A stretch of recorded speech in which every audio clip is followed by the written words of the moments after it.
Tumbal telapak tangan. Bangunan berlantai 3 dan warna biru yang terlihat telah memudar. Ada sedikit cat yang sudah mengelupas, sehingga penampakan warna asli bangunan itu putih.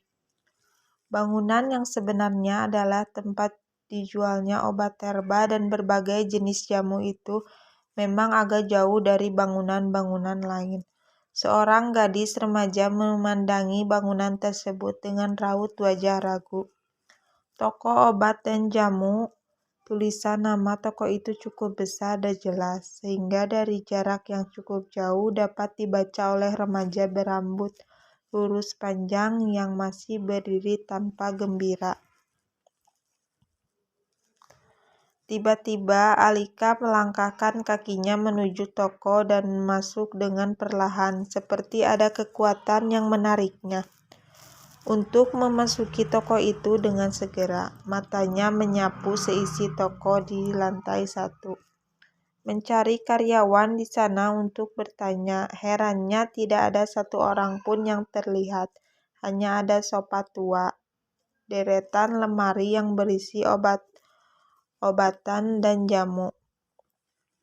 Meja kecil yang di atasnya ada sebuah buku kecil lengkap dengan pena hitam dan ada televisi kecil di atas salah satu lemari obat yang tepat menghadap jendela. Suasana sangat sepi, hanya dekat jarum jam yang terdengar. Gadis remaja bernama Alika itu merasakan sesuatu keganjalan. Assalamualaikum, permisi, apa ada orang? Saya Alika, calon pegawai yang akan bekerja di toko ini. Serunya Alika cukup keras, berharap ada seorang yang mendengar. Belum ada juga tanda-tanda keberadaan seorang di sini. Alika memutuskan untuk duduk sebentar sambil menunggu. Sofa berwarna coklat gelap yang sekarang diduduki Alika sudah dimakan usia. Kulitnya banyak yang sudah terkelupas dan sofa itu tidak cukup empuk lagi bagi Alika. Alika masih tetap menunggu. Ia berpikir mungkin pemilik toko ini sedang tidur siang di lantai 2 atau lantai 3 karena di jam tangannya memang menunjukkan tepat pukul 2 siang. Wah, menjadi ngantuk juga, keluh Alika sambil melemaskan tubuhnya mencari posisi yang enak untuk duduk di sofa tua itu. Kok sepertinya tidak ada pembeli ya, sepi sekali, katanya dalam hati. Alika berdiri untuk melihat keadaan di luar toko. Dari kejauhan dilihatnya ada seorang gadis dengan selendang berwarna ungu. Alika menduga usia gadis itu sekitar 21 seperti dirinya. Melihat ada orang lain setelah dirinya di sini membuat Alika cukup lega.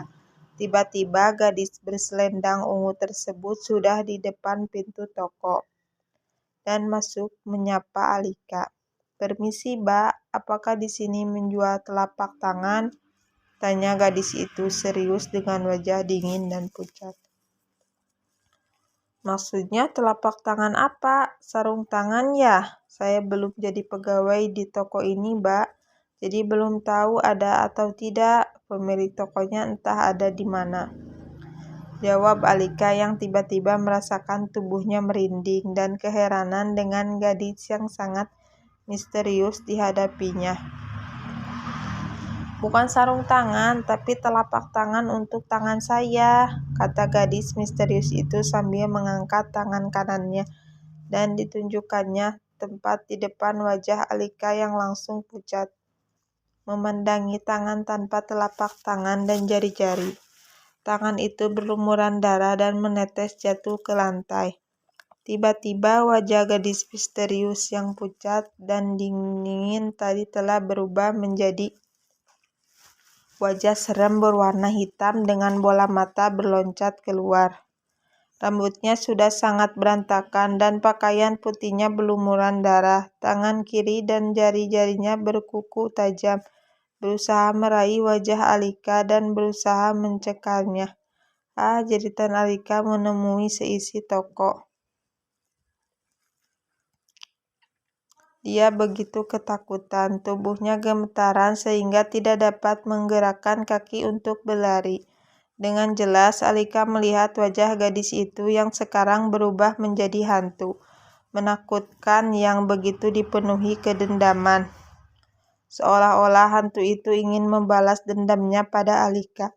Alika tidak dapat melakukan perlawanan apa-apa. Matanya hanya terpejam, membaca surat-surat pendek yang dia hafal dan memasrahkan semuanya pada Allah apa yang akan terjadi padanya.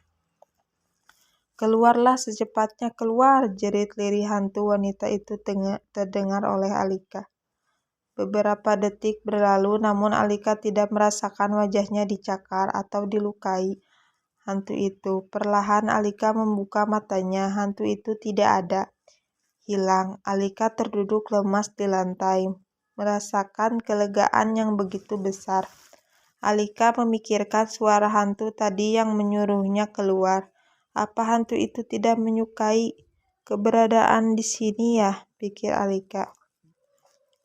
Dari lantai atas terdengar ada langkah kaki seorang menuruni tangga. Alika terperanjak dan membayangkan jika itu adalah hantu tadi yang ingin membunuhnya. Langkah itu semakin jelas karena sudah berada di lantai 2. Keringat dingin dengan derasnya kembali membanjiri tubuh Alika yang lemas. Rasanya ia ingin menangis. Tapi tak berapa kemudian Alika lega karena itu benar-benar orang. "Siapa kamu? Kenapa menjerit-jerit sehingga membangunkan saya?" tanya bapak berkumis penuh selidik pada Alika yang masih terduduk di lantai. Saya Alika, Pak, calon pegawai di toko ini. Bapak kemarin menghubungi saya kan kalau saya diterima bekerja di sini," jelas Alika.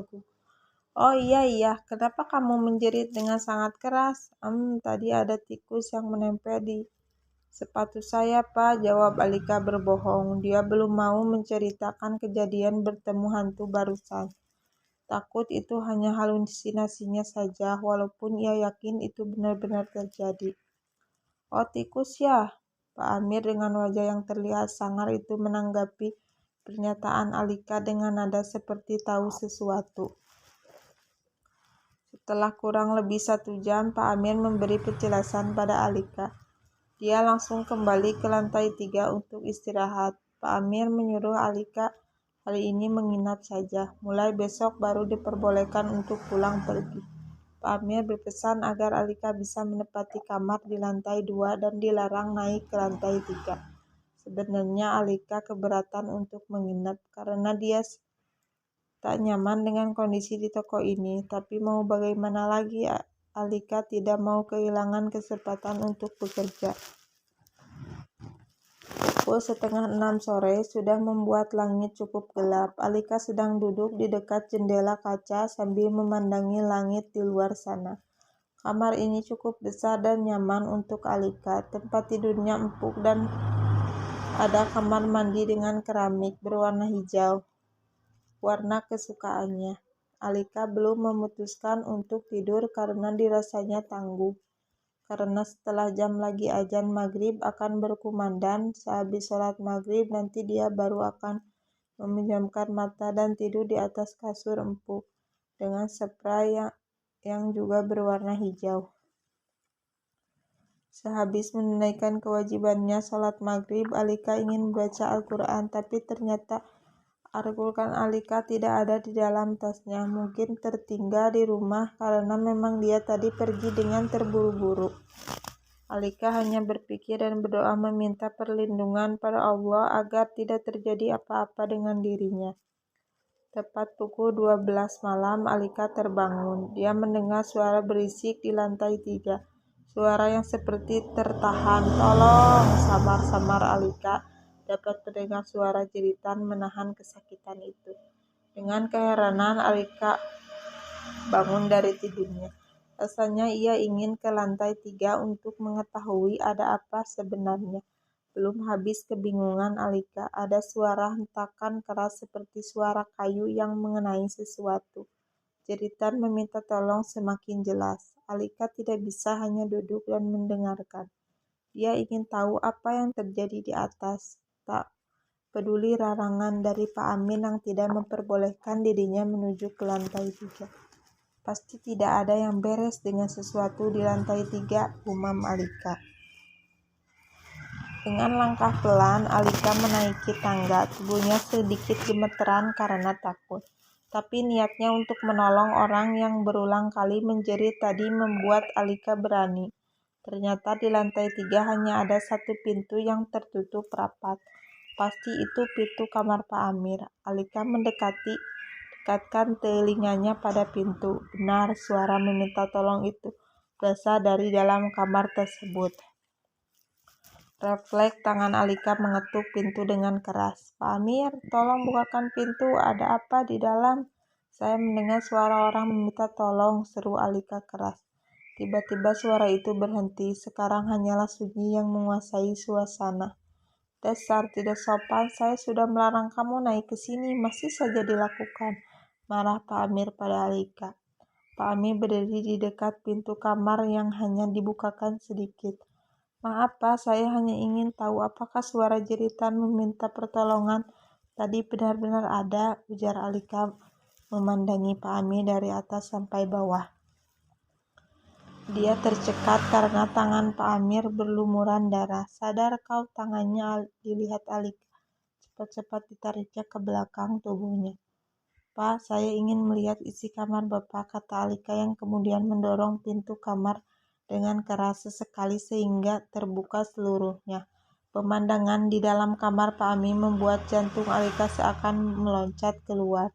Seorang wanita muda telah mati terkapar di atas kasur yang spray putih, namun warna putihnya sudah berubah menjadi merah karena darah mengalir dari tangan kanan wanita itu yang tidak ada lagi telapak tangan dengan jarinya tepat di atas bantal.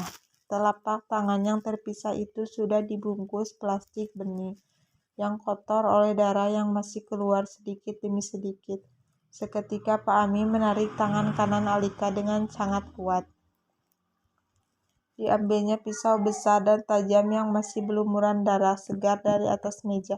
Kemudian mengarahkan ke tangan Alika, berusaha memotong tangan Alika dengan kesetanan. Biadab kau, rasakan apa yang telah terjadi pada wanita itu juga. Wanita-wanita lainnya, jerit Pak Amir yang sekarang telah berubah menjadi pembunuh yang begitu keji. Alika menendang tepat di bawah perut Pak Amir dan dia bisa terlepas dari cengkraman tangan manusia tak berhati tersebut. Cepat-cepat Alika berlari menuruni tangga sampai ke lantai paling bawah. Pintu keluar dikunci. Alika ketakutan. Ia ingin segera keluar dari toko ini. Tapi semua pintu terkunci. Jendela kaca sudah dipecahkan, namun terayan besi menghalangi untuk bisa keluar. Dia menjerit meminta pertolongan, berharap ada orang lewat yang mendengar jeritannya. Tapi keadaan di luar sangat gelap. Dan jeritannya sunyi. Alika menangis membayangkan sebentar lagi Pak Amir akan memotong tangannya yang pasti akan mengenai urat nadinya dan pada akhirnya nasibnya akan sama seperti wanita tadi dilihatnya, mati tak layak. Terdengar langkah Pak Amir menuruni tangga sambil memanggil-manggil namanya. Alika, kau tak akan bisa kabur dari sini. Tak ada yang bisa lolos dari saya. Telapak tanganmu yang halus dan cantik itu akan menjadi telapak tangan ke-10 untuk saya santap. Kemarilah tanganmu cantik. Saya berjanji akan memotongnya dengan perlahan jika kamu tidak berontak. Dasar orang gila, mana ada orang yang rela memberikan tangannya pada iblis seperti kamu, teriak Alika marah. Kini Pak Ami berada di hadapannya dan siap-siap mengayunkan pisau tajam ke arah tangan Alika. Alika berhasil mengelak, hanya lengannya sedikit tergores dan mengeluarkan darah segar. Alika berlari menghindar ke arah belakang sambil menahan darah yang keluar dari lengannya dengan sapu tangan. Dia terus berdoa dan berdoa, hanya Allah yang dapat menolongnya. Ia yakin itu jika memang harus mati, itu berarti sudah menjadi takdirnya.